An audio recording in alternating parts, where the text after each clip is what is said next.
Thank you, Mr. Speaker. The last nail is being driven into the coffin of the American Republic, yet Congress remains in total denial as our liberties are rapidly fading before our eyes. The process is propelled by unwarranted fear and ignorance as to the true meaning of liberty. It is driven by economic myths, fallacies, and irrational good intentions.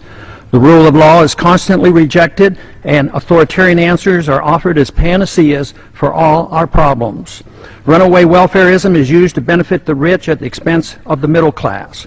Who would have ever thought that the current generation and Congress would stand idly by and watch such a rapid disintegration of the American Republic?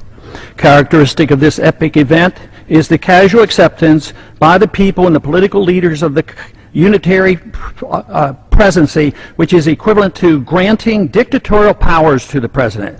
Our presidents can now, on their own, order assassinations, including American citizens, operate secret military tribunals, engage in torture, enforce indefinite imprisonments without due process, order searches and seizures without proper warrants, gutting the Fourth Amendment, ignore the 60-day rule for reporting to the Congress the nature of any military operation as required by the War Power Resolution, continue the Patriot Act abuses without oversight, wage war at will, treat all Americans as suspected terrorists at airports with TSA groping and nude x-raying. And the Federal Reserve accommodates by counterfeiting the funds needed and not paid for by taxation and borrowing, permitting runaway spending, endless debt, and special interest bailouts. And all of this is not enough. The abuses and usurpations of the war power are soon to be codified in the National Defense Authorization Act, now rapidly moving its way through Congress. Instead of repealing the 2001 authorization for the use of military force, as we should, now that bin Laden is dead and gone, Congress is planning to massively increase the war power of the president. Though an opportunity presents itself to end the wars in Iraq, Afghanistan, and Pakistan, Congress, with bipartisan support, obsesses on how to expand the unconstitutional war power of the president he already holds. The current proposal would allow a president to pursue war anytime, any place, for any reason, without congressional approval. Many believe this would even permit military activity against American suspects here at home.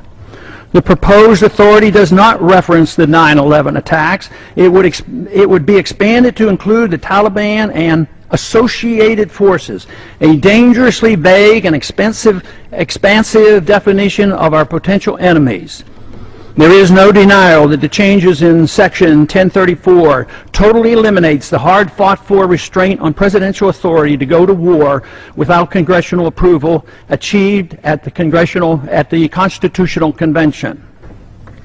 Congress's war authority has been severely undermined since World War II, beginning with the advent of the Korean War, which was fought solely under a UN resolution.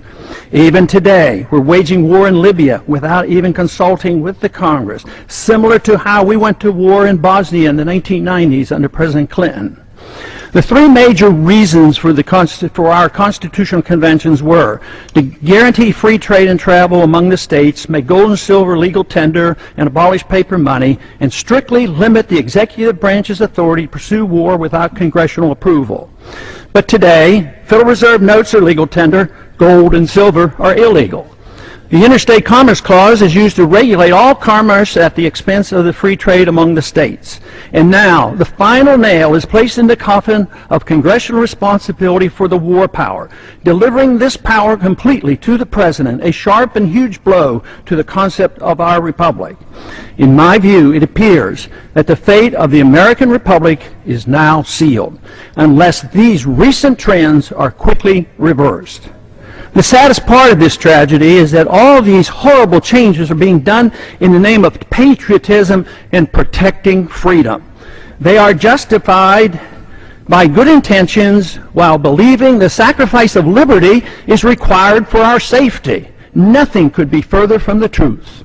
More sadly is the conviction that our enemies are driven to attack us for our freedoms and prosperity, and not because of our deeply flawed foreign policy that has generated justifiable grievances and has inspired the radical violence against us.